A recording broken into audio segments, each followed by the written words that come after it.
Popin Media. Nzo lukiiko nduvuddemu era njagala kubabulira buli ekigenda mu maaso wano tekiri mu mateeka era ffe ng'abakulembeze ba local government tetugenda kukiwa makulu.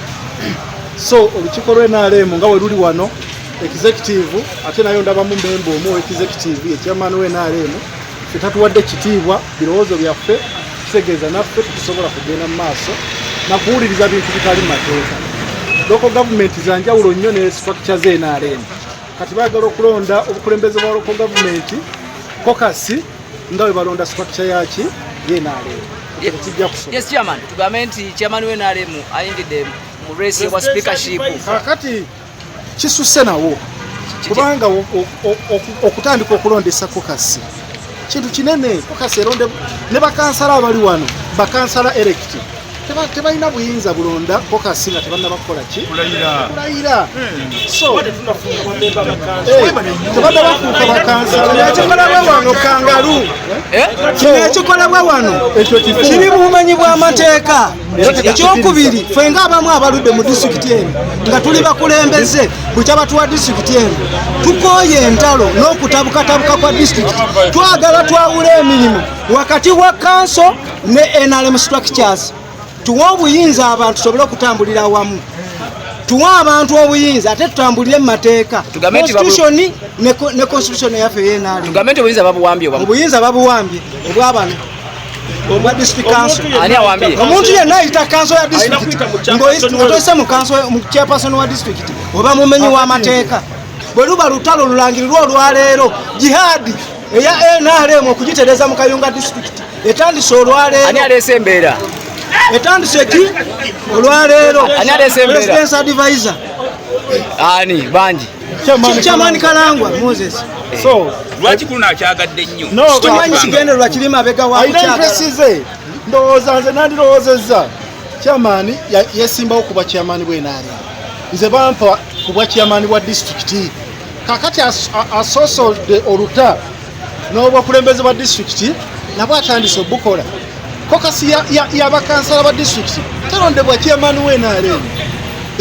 Flaga bearer ku district tulina ba flaga bearers wabula tukanya ku muntu ki nga ffe aba NRM kwe tuba tusimbe mabego atya twabeera na kulonda nga bwolaba president nti yakanyisa museeke era n'agamba nti naye abalonzi baliwa. Tuliddeko nti agaye ntalina budde.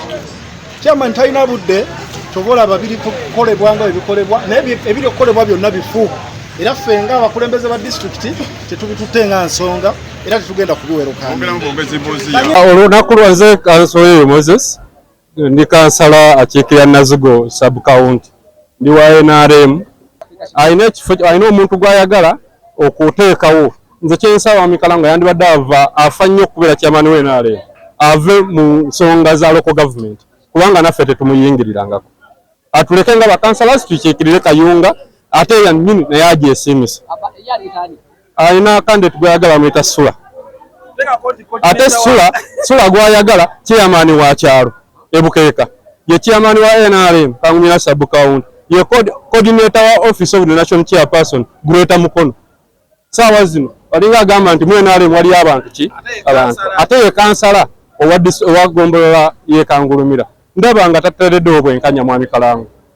Saawa zino atugamba tulonde kokasi etali mu mateeka kubanga bakansalazi bafuuka bakansalazi nga bamaze okulayira. Tugezeza kumusomera constitution y'NRM kyegamba n'agamba ye talina budde yasobola bikola leero kitegeeza nti ye talina budde ate ayitawo n'abanga anyooma constitution y'NRM kyannaku nnyo okubanga Kayunga. Mwami Kalangwa tumwenyumirizaamu era ffena yatuyamba okubanga twayitamu naye ate nze mbadde nsaba agoberere constitution y'NRM kyekola ki kyegamba. Abimanyi naye agaye nti alina offices nyingi senior presidential advisor ate alina ebibye tajja kuba na budde. Nze ne tumusaba adelegating vice we kubanga kakati ye watuuka ekiseera n'agamba nti avudde ku bya constitution y'NRM byeyogera olw'okuba talina buki budde. Ate nga mu kaseera kano twebaza President Museveni olw'okuba yatuwa ogufa gwa senior presidential advisor naye ate wabanga ekyokumuwa ekyo kye kimumazeeko obudde bw'NRM e Kayunga simanyi na kumanya. Section 37 eya NRM constitution egamba nti wajja kubaawo kokasi y'abakansalazi ba NRM abalonde ejja kubeerangako chairperson, vice we, treasurer, secretary n'owa byamawulire. Era ko kaseeyo ejja kuba omulimu gwayo kubeeranga na common position ng'abaaki ng'ab'NRM buli council lw'eneeba ekola ki lw'eneeba. Era chairman w'NRM wa district tasalawo era tagibeeramu, ajjanga omuwiwaaki w'amagezi. N'olwekuba kulonda takola ki talonda. Naye tubagambe nti naabo bennyini abalina obutakkaanya n'abalala tujja kwongera okwogera nabo okulaba nti beeyongera okuba nti bakolaganira wamu ng'ekibiina kya NRM. Era tulina omukisa nti ebbanga erisigaddeyo tonotono tujja kwongera okulaba nti twogera na bano abafunyeemu obutakkaanya ne bannaabwe basobole okuba nti batambulira ku nsonga emu.